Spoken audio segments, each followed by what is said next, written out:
Chapter number 2, Session 2, What is Demand? As you know from session number 1, demand is the basis of all the productive activity, and it is a major theory in microeconomics. Normally we see the demand of consumer with respect to different prices. So first your need become your want, and then your want become demand. Now everybody wants something or the other, but not all the want become your demand. For a want to be your demand and become your effective demand, it should be backed by desire to buy, willingness to pay, and ability to pay. Now, what is demand? Meaning of demand is demand of a commodity refers to the quantity of commodity which consumer is willing to buy at a given price and a time. Now, demand function, as you know, it's dx, demand for a commodity with respect to price of the commodity, PO, price of the relative commodity, Y is income, T is test, and E is expected price. Assumptions are, which we have learned in session number 1, the assumption are that apart from price, all the other variables like price of related goods, income of the consumer, taste and preference, or future price is expected to be constant. We call it as ceteris paribus. So assumption is called ceteris paribus. Now what is law of demand? The law of demand states that the quantity of a good demanded during a given period related inversely to its price, where other thing constant. This other things constant is called ceteris paribus, which we just saw the assumption. So now, according to law of demand, price increases, quantity demanded decreases, price decreases, quantity demanded increases, creates downward sloping demand curve. What is demand schedule?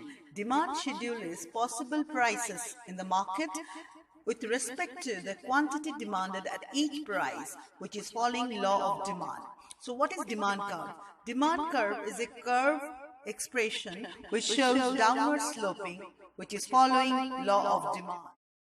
Student, just pause this particular slide and check out demand schedule, which is showing different prices with respect to the demand.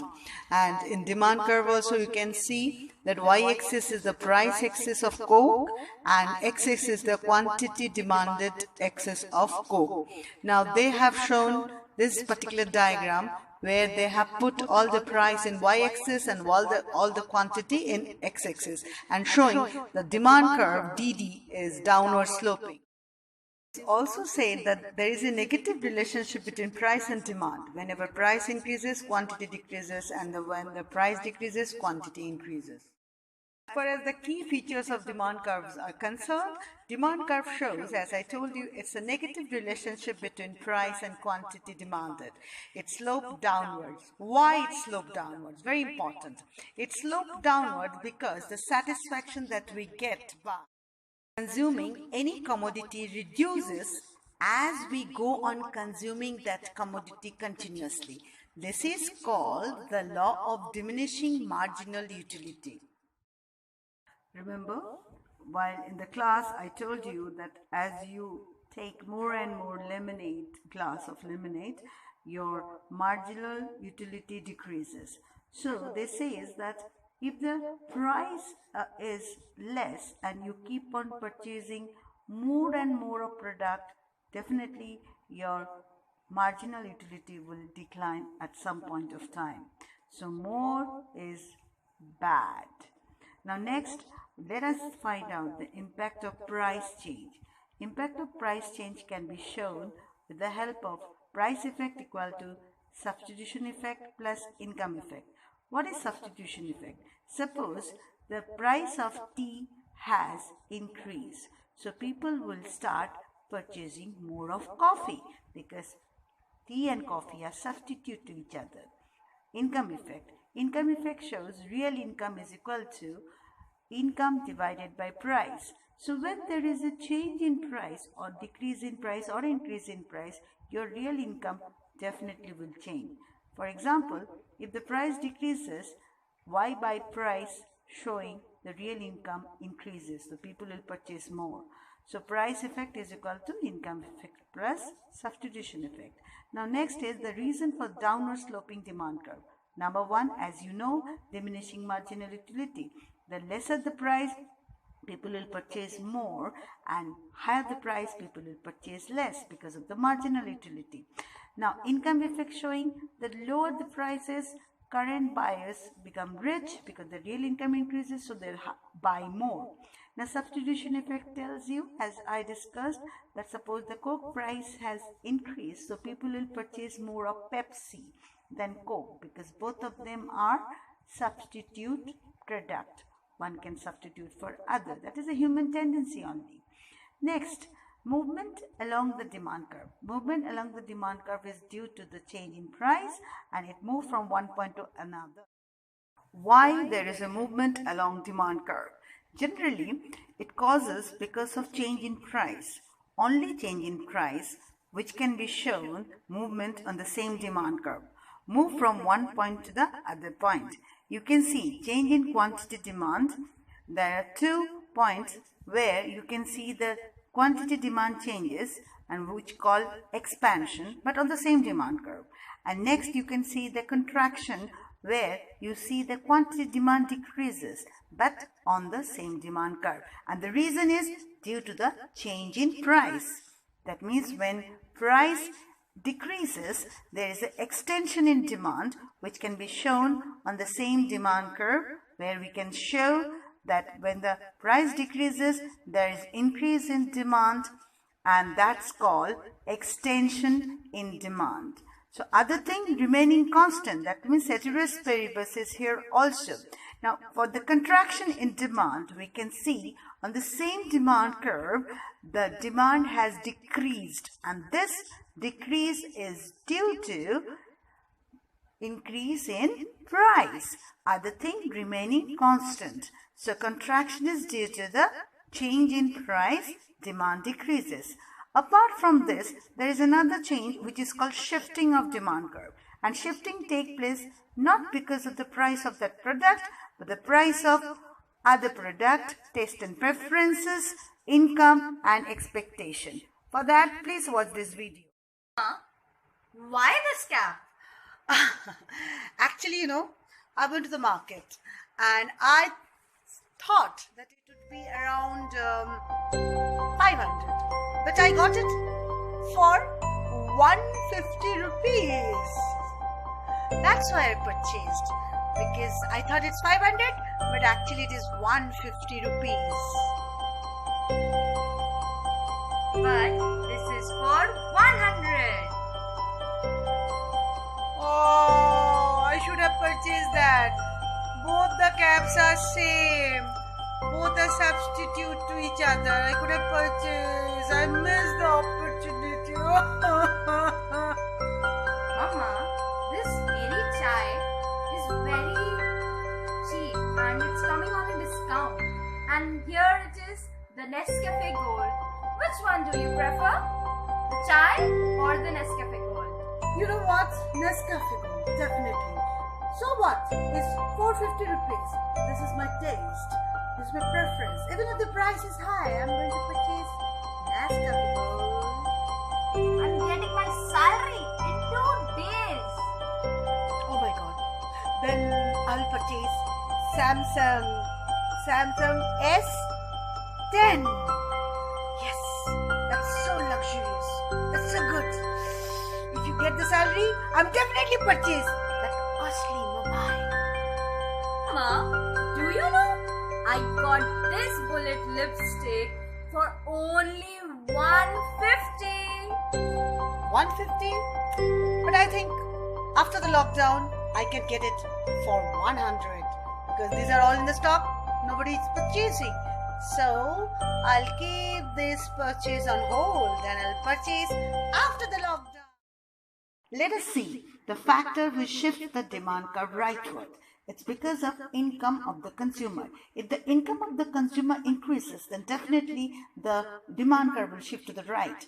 If the substitute goods increases, price of substitute good increases, people will buy that product more. If the price of the complementary goods fall, then definitely people will purchase that. Price of the complementary goods fall means pen and paper or petrol and car.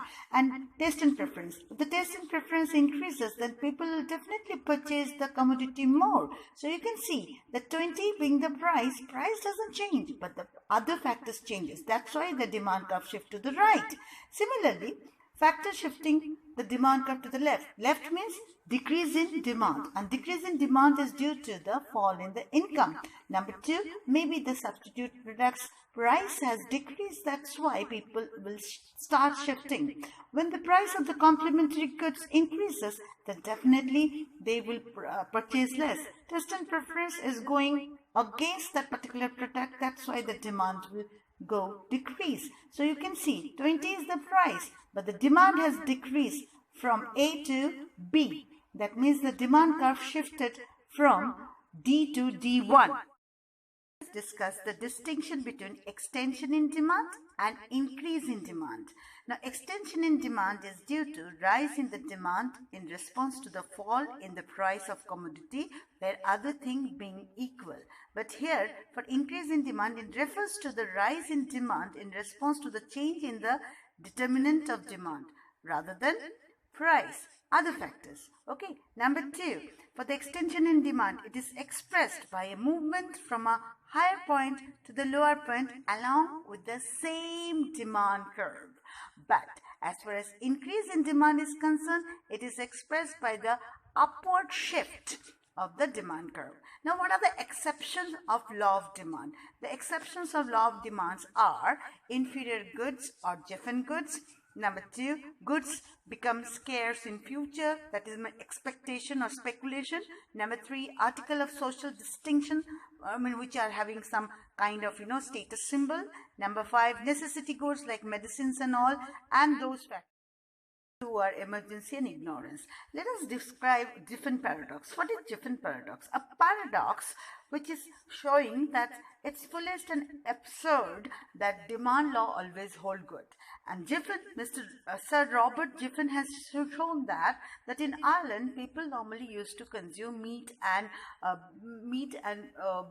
potato, and he saw whenever the potato price decreases, people will not go for potato. People will rather purchase meat. So then he says no, demand law doesn't hold good. Vivlin, similarly, he has shown something else, and which is called snob appeal. He says that few people, they want to purchase high price commodity because they think it's a status symbol if they purchase high price commodity. So Vivlin also says no, demand law doesn't hold good, that whenever price decreases, you purchase more. Number 3, fear of shortage. You think that after this lockdown, the price will high. So what you do? You keep on purchasing and keep it in the store. Number 4, speculation. People speculate that, maybe in future it will increase. Remember, the lipstick price decrease, so you stop purchasing right now. You'll rather wait. And if you think it's high, you definitely purchase more. Next, last is snob effect feelings and ignorance. Snob effect means you think that higher the price, higher the status, higher the quality. Ignorance means you didn't know that price could be less or price is getting less in some place. That's why you purchase more and more of that product even if the price is high. So these are all exception of demand law. Goods are those goods who doesn't have any substitution, like potato, or in India it's rice and it's wheat, where you don't get the substitution. So since it doesn't have the substitution, that's a substitution effect is less than the income effect. So these are the goods which shows that when price increases, people will ask for more and more. Like you see inferior goods. Inferior goods, the substitution effect is negative and it is more than income effect. Income effect is also negative. Substitution effect negative, income effect negative. That's why price effect is also negative. Explaining why you can see that when the income is increased, then people don't go for this thela wala. That's why they are called inferior goods. And normal goods are just the opposite. Whenever the income increases, people will definitely purchase this kind of goods because their price effect is negative and income effect is positive. Then Giffen goods. Giffen goods are where you cannot substitute roti, can you? So when suppose you don't have that much of income and roti price increases, you will have only roti, you will not have rice or paneer. And if the roti price decreases, definitely you will purchase rice and other sabzi.